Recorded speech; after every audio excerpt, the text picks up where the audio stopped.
मैं इस जमीन पे खड़ी होकर आप लोगों से खिताब कर रही हूँ। जिस जमीन पे मौलवी मोहम्मद उस्मान साहब ने अपनी जिंदगी की शुरुआत और आखिरी सफर तय किया, मैं उस जगह पर खड़ी होकर बोल रही हूँ जहाँ निहाल साहब ने अपनी जिंदगी पैदाइश, पूरी जिंदगी सियासी उरूज, सियासी ताकत और अपनी जिंदगी का आखिरी सफर इस रास्ते से तय होकर कब्रिस्तान गए। मैं उस जगह को सलाम करती हूँ इस इलाके को जिन्होंने निहाल अहमद को साथी निहाल अहमद बनाया।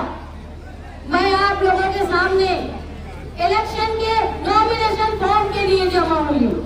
ये शहर 1999 के बाद से सियासी भौचाल का शिकार है। यहाँ कहीं सियासत मजहब के नाम पे की जा रही है तो कहीं गुंडागर्दी के नाम पे की जा रही है। सियासत के नाम पे होना चाहिए अपने ईमान से। यहाँ ईमान को ढोल कर सियासत की जा रही है।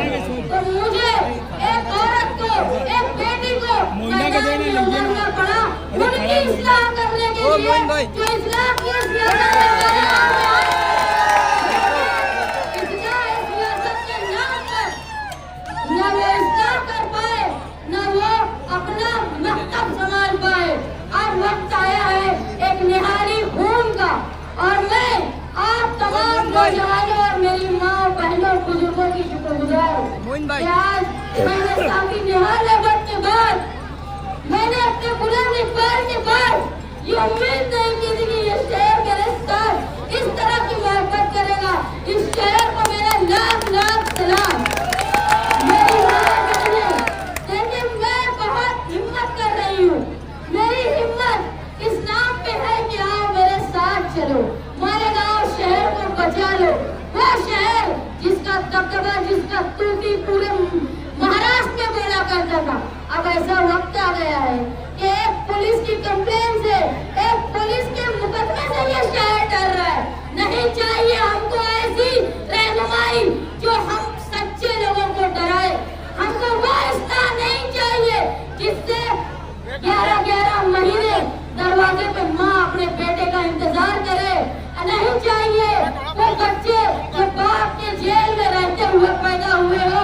नहीं चाहिए ऐसी सियासत जो मकतब में, मस्जिद में अल्लाह का नाम लेने की बजाय से अपने सियासी फायदे की बात करे। मालेगांव शहर ये हमेशा से मजहब को मानने वाला शहर है। इस शहर में हिंदुस्तान के हजारों जगह के सफीर आके अपने मस्जिद के लिए चंदा करते हैं। ये शहर किसी के आगे मजबूर नहीं हुआ। हिंदुस्तान में, महाराष्ट्र में, बम्बई के बाद अगर सबसे बड़ा चंदा किसी ने दिया तो वो मालेगांव शहर ने दिया। ये नौबत नहीं आना चाहिए कि मालेगांव के बेगुनाहों के घर में कोई दूसरा रिलीफ दे। ये नौबत अब दोबारा नहीं आने दूंगी। आओ मेरे साथ चलो मालेगांव शहर के बेहतर मुस्तकबिल के लिए। मालेगांव शहर के वो नौजवान जो बेरोजगारी के शिकार हैं, वो औरतें जो अपने घर में बैठ के रोजगार की तलाश कर रही हैं, आओ मेरे साथ चलो। वो मासूम बच्चों के लिए जो तालीम हासिल नहीं कर पाते सिर्फ इसलिए कि उनके माँ बाप की ताकत नहीं है कि वो खर्च कर पाए बड़े स्कूल में डालने का, आओ मेरे साथ चलो मालेगांव शहर का दबदबा वापस लाने के लिए। और आज तुम्हारी तादाद ने ये साबित कर दिया कि साथी निहाल अहमद का दबदबा था, दबदबा है।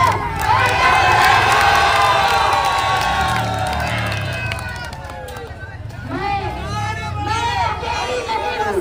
आज तुम्हारी तादाद ने, तुम्हारे जोश ने मुझे बता दिया कि हाँ, हम 12 नवंबर दोबारा नहीं होने देंगे। हाँ, अब हम गढ़ की यात्रा वालों को मस्जिद के सामने डीजे बजा के हमारी मस्जिद में, हमारी नमाज में, हमारे तरावी में खलल नहीं होने देंगे। हाँ, अब मालेगांव शहर में कोई का बेटा बेगुनाह जेल में रहे और बाप का इंतकाल हो जाए और वो मट्टी देने ना आ पाए, ये अब मैं नहीं होने दूंगी। ये मालेगांव शहर है।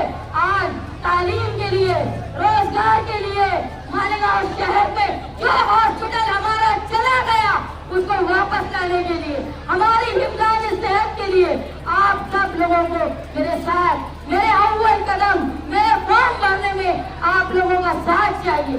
ये इब्तिदा है, ये इब्तिदा इंतहा उस वक्त होगी जब आप जीत के निहारी सहरा मालेगांव शहर के बाशिंदों पर बनाएंगे। ये जीत मेरी नहीं होगी, वो मालेगांव शहर के नौजवानों की बेगुनाह देंगे। जो मस्जिद में नमाज और तरावी के लिए खड़े रहे लेकिन खलल की वजह से हो नहीं पाए, वो बेरोजगार लोगों के जो रोजगार के लिए भटकते हैं, वो माए बहने जो लंबी लंबी लाइन लगा के रात भर बैंकों में बैठी रही अपने मासूम बच्चों को लेके केवाईसी के लिए, लेकिन इस शहर के एमएलए ने उनको मालेगांव शहर में बैंक लेने की बजाय मालेगांव शहर के उस किनारे में यहाँ रहती हुई बैंक को कर दिया।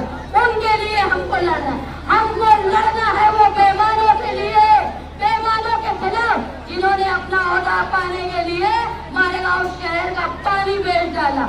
हमको लड़ना है वो बेईमानों के खिलाफ जो मालेगांव शहर के फंड को दादा भूसे के पैरों के नीचे गिरवी रख देते हैं। हमको लड़ना है उनके खिलाफ जो लोग मुसलसल मालेगांव शहर में गुंडागर्दी और गुंडों को फरोग देते हैं। हमको लड़ना है उन लोगों के खिलाफ जो मस्जिद व इमाम के से घिन आती है उनके खिलाफ। हमको लड़ना है उन लोगों के खिलाफ जो मालेगांव का शहर अपने सियासी फायदे के लिए बंदूक की गोली पे रखते हैं। हमको मिलकर उनके खिलाफ लड़ना है। हम लड़ेंगे ना मालेगांव शहर में। ये प्रोग्राम किसी शान हिंद का, कोई समाजवादी पार्टी का नहीं, ये प्रोग्राम है मालेगांव शहर के निहारी लोगों का। अगर इसमें किसी का नाम लेने में चूक हो जाती है, किसी का अगर जिक्र करने में चूक हो जाती तो अल्लाह के वास्ते मुझे माफ करना, बिल्कुल नाराज मत होना। अगर कहीं साथी निहाल अहमद बोला जाता है तो आप समझ लो वो आप सबको खिताब किया जा रहा है। अगर बोला जा रहा है तो आप समझ लो कि मैंने तुमको पुकारा है।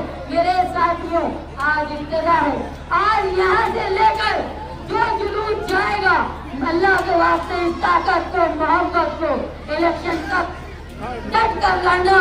किसी मजहबी तलवार से या कोई गुंडे की बंदूक से निहाली मालेगांव शहर नहीं झुक सकता, नहीं झुक सकता, नहीं झुक सकता।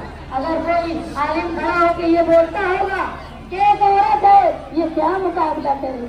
अरे जो जिनकी इस्लाम की तारीख औरतों की बहादुरी से तारीख भरी पड़ी है, उसका आलिम ये नहीं बोल सकता कि अकेली औरत क्या कर सकती। यही अकेली औरत 12 नवंबर में सब मर्दों के भाई थी और इसलिए भाई थी कि तुम मेरे साथ थे, निहारी ताकत मेरे साथ थी। तुम्हारा दिल साफ नहीं है, तुम्हारा मन साफ नहीं है, इसलिए कहीं न कहीं तुम्हारे अंदर हिम्मत नहीं। तुम्हारे अंदर हिम्मत इसलिए आएगी, उस वक्त आएगी जब तुम्हारा दिल साफ होगा। आज मालेगांव शहर के लोगों को मैं दरख्वास्त करती हूँ कि अपनी बेटी, अपनी बहन शान हिंद जो इलेक्शन लड़ रही है वो मालेगांव के लिए, खुद के लिए नहीं, इस शहर के लिए लड़ रही है। मुझे इस बेटी को अगर इसलिए समझा जा रहा है कि मैं मुकाबले में नहीं हूँ क्योंकि मैं औरत हूँ, तो औरतें अपनी औरतों के बारिश से बता दे कि औरत अकेली नहीं होती, सब औरतें उसके साथ होती है। ये मर्द, ये नौजवान बता दे कि शान हिंद अकेली नहीं है। ये हमारा काफिला आगे की तरफ जा रहा है। मैं पूरे शहर से, मेरी माँ बहनों से बहुत उम्मीद हूँ, ताकत से इस बात की उम्मीद करती हूँ कि ये मेरे साथ लगी है। मैं निहाल अहमद खानदान हमेशा आप लोगों का मशहूर रहेगा। बुलंद इकबाल आज अगर होते तो शायद वो नहीं करते जो आपने मेरे लिए किया। कहीं न कहीं आपने साथी निहाल अहमद की और बुलंद इकबाल की कमी पूरी करने की कोशिश की। मैं नयापुरी के इलाके में खड़े होकर एक बात बोल रही हूँ। मैं मौलवी मोहम्मद उस्मान की पोती, ये खानदान जिंदगी में ना कभी किसी से झुका है, ना इंसाफ के सामने कभी ये किसी और की बात रखी है। इंसाफ और ईमान के राह ये खानदान कभी किसी को पंडरी नहीं कर सकता। जो लोग किसी की पंडरी करते होंगे, जो लोग मत करो।